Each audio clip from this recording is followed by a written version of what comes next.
Hello Mark, I'm Hank from the junior class and my student number is number 31, and this week I'm going to read What Makes a Word Real by Curzan. Curzan. Okay, here we go. I need to start by telling you a little bit about my social life, which I know may not seem relevant, but it is. When people meet me at parties and they find out that I'm an English professor who specializes in language, they generally have one of two reactions. One set of people look frightened. They often say something like, "Oh, I'd better be careful what I say. I'm sure you'll have every mistake I make. I'm sure you'll hear every mistake I make." And then they stop talking.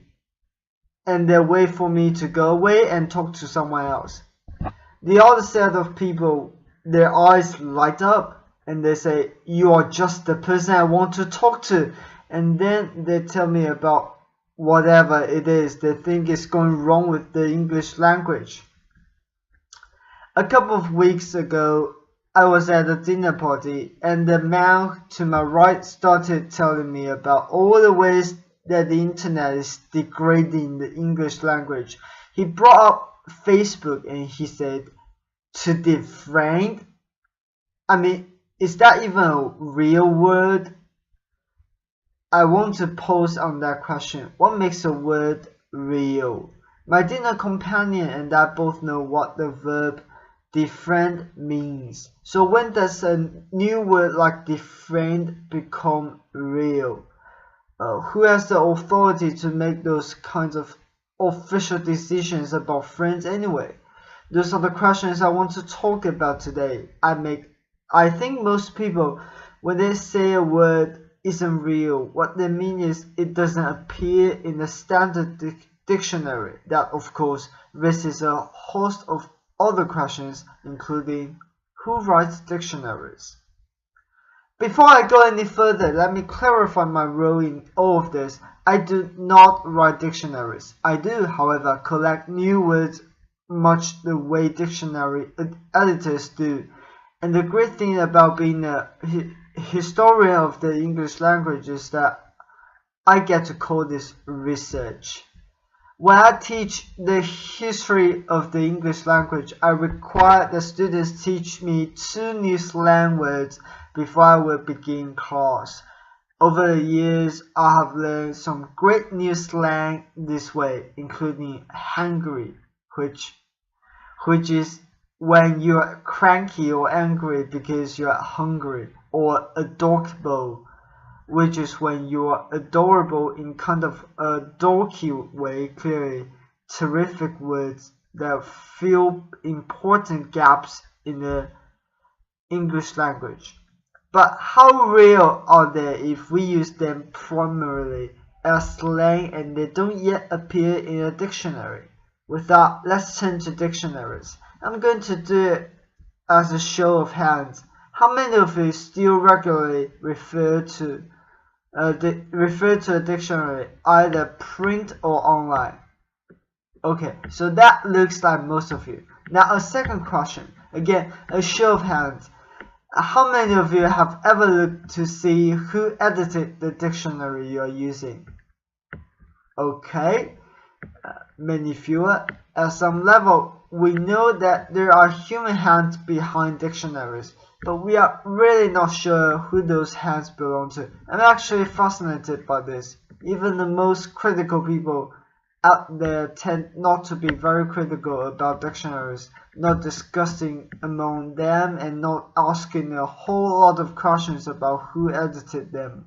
Just think about the phrase "look it up in the dictionary," which suggests that all dictionaries are exactly the same. Consider the library here on campus, where you go into a reading room and there is a large unabridged dictionary up on a pedestal in this place of honor, and respect lying open so we can go stand before it to get answers.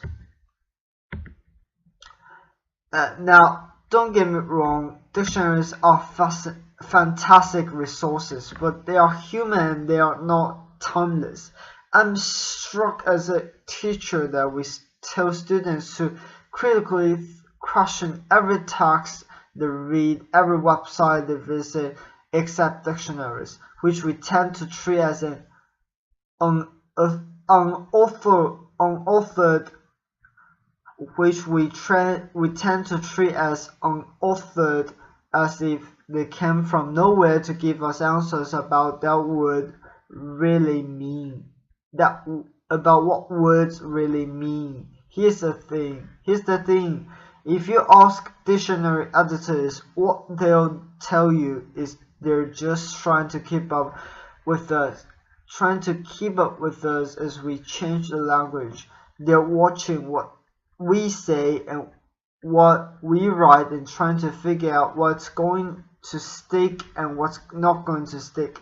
They have to gamble because they want to appear cutting edge and catch the words that are going to make it, such as LOL, but they don't want to appear faddish and include the words that aren't going to make it. And I think the word that they're watching right now is YOLO, you only live once.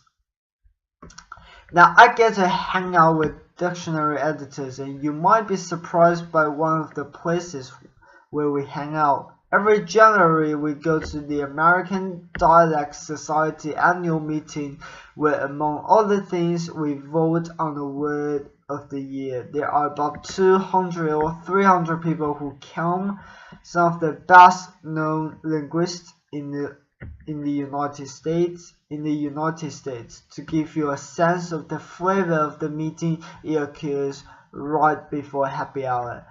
Anyone who comes can vote. The most important rule is that you can vote with only one hand.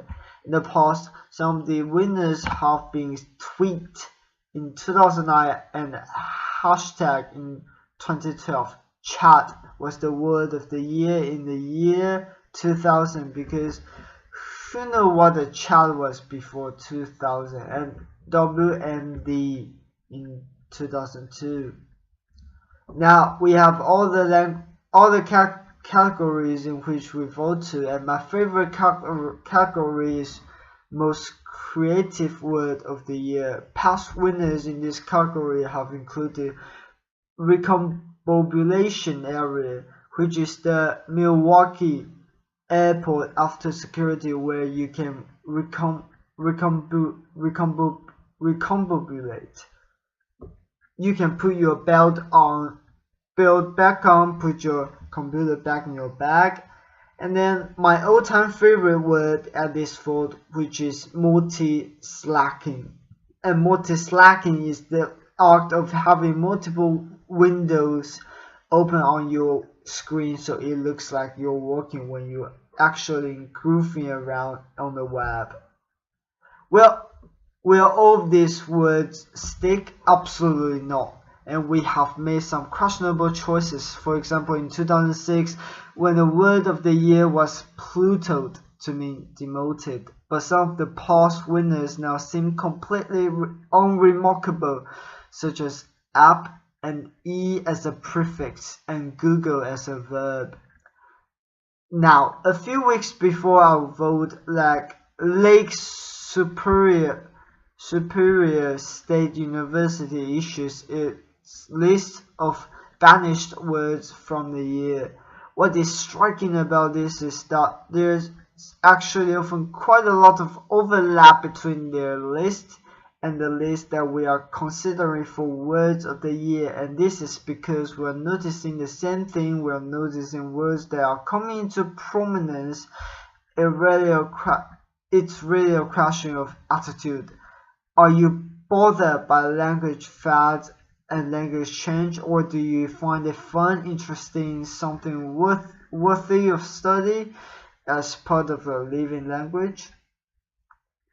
The list by Lake Superior State University continues a fairly long tradition in English of complaints about new words. So here is Sting Henry Alford in 1875, who was very concerned that desirability is really a terrible word. In 1716, Benjamin Franklin wrote a letter to David Hume giving up the word colonized as bad. Over the years, we've also seen worries about new pronunciations. Here is Samuel Rogers in 1855, who is concerned about some fashionable pronunciations that he finds offensive, and he says, as if contemplate were not bad enough, balcony makes me sick. The word is borrowed in from Italy, from Italian, and it was pronounced balcony. These complaints now strike us as quaint, if not downright adorable. But there's the thing, we still get quite worked up about language change. I have an entire file in my office of newspaper articles which express concern about illegitimate words that should not have been included in the dictionary, including LOL when you got into the Oxford English Dictionary, and different when you got into Oxford American Dictionary.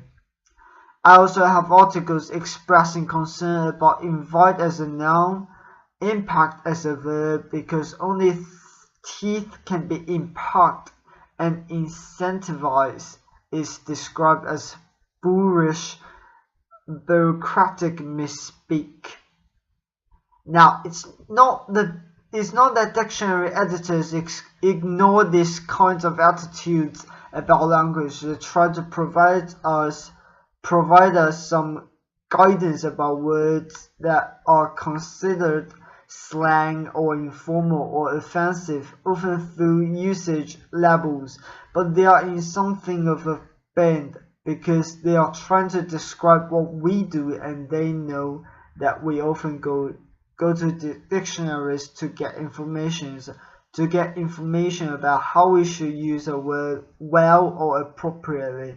In response, the American Heritage Dictionaries include usage notes. Usage notes tend to occur with words that are troublesome in one way, and one of the ways that they can be troublesome is that they're changing meaning. Now, usage notes involve many human decisions, and I think as dictionary users, we're often not as aware of those human decisions as we should be.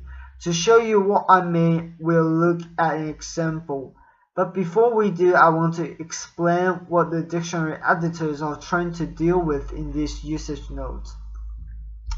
Think about the word peruse and how you use that word. I would guess many of you are thinking of a scheme, scan, reading quickly. Some of you may even have some walking involved because you're perusing grocery store shelves or something like that. You might be surprised to learn that if you look in most standard dictionaries, the first definition will be to read carefully or pore over. American Heritage has that as the first definition. They then have as the second definition scheme, and next to that they say usage problem, and then they include a usage note which is worth looking at. So here's the usage note. Peruse has learning to read thoroughly, but the word is often used more loosely to mean simply to read. Further extension of the word to mean to glance over. Scheme has traditionally been considered an error, but our battle results suggest that it has become somewhat more acceptable. When asked about the sentence, I only had a moment to peruse the manual quickly. 66% of the panel found it unacceptable in 1988, 58% in 1999, and 48% in 2011. The usage panel. The trusted body of language authorities who is getting more lenient about this. Now, what I hope you are thinking right now is, wait, who's on the usage panel, and what should I do with the pronouncements? If you look in the front matter of American Heritage dictionaries, you can actually find the names of the people on the usage panel, but who looks at the front matter of dictionaries? There are about 200 people in the usage panel. They include academicians, journalists, creative writers. There's a Supreme Court justice on it and a few linguists. As of 2005, the list includes me. Here's what we can do for you. We can give you a sense of the range of opinions about contested usage. That is and should be the extent of our authority. We are not a language academy. About once a year, I get a ballot that asks me about whether new uses, new pronunciations, new meanings are acceptable. Now here's what I do to fill out the ballot. I listen to what other people are saying and writing. I do not listen to my own likes and dislikes about English language. I will be honest with you. I do not like the word impactful, but that is neither here nor there in terms of whether impactful is becoming common usage and becoming more acceptable in writing prose. So to be responsible, what I do is go look at usage, which often involves going to look at online databases such as Google Books. Well, if you look for impactful in Google Books, here's what you'll find. Well, it sure looks like impactful is proving useful for a certain number of writers and has become more and more useful over the last 20 years. Now, there are going to be changes that all of us don't like in the language. There are going to be changes where you think, really, does the language have to change that way? What I'm saying is, we should be less quick to decide that change is terrible. We should be less quick to impose our likes and dislikes about words on other people, and we should be entirely reluctant to think that the English language is in trouble. It's not. It's rich and vibrant and filled with the creativity of the speakers who speak it. In retrospect, we think it's fascinating that a word nice used to mean silly, and that the word decimate used to mean to kill 1 in every 10. We think that Ben Franklin was being silly to worry about notice as a verb. Well, you know what? We're going to look pretty silly in 100 years for worrying about impact as a verb and invite as a noun. The language is not going to change so fast that we can keep up. Language just doesn't work that way. We hope that what you can do is find language change not worrisome but fun and fascinating, just the way dictionary editors do. I hope you can enjoy being part of the creativity that is continually remaking our language and keeping it robust. So how does a word get into a dictionary? It gets in because we use it and we keep using it. And dictionary editors are paying attention to us. If you're thinking, but that lets all of us decide what words mean, I would say yes it does, and it always has. Dictionaries are a wonderful guide and resource, but there's no objective dictionary authority out there that is the final arbiter about what words mean. If a community of speakers is using a word and knows what it means, it's real. The word might be slangy, that word might be informal, that word might be a word that you think is illogical or unnecessary, but that word that we're using, that word is real. Thank you.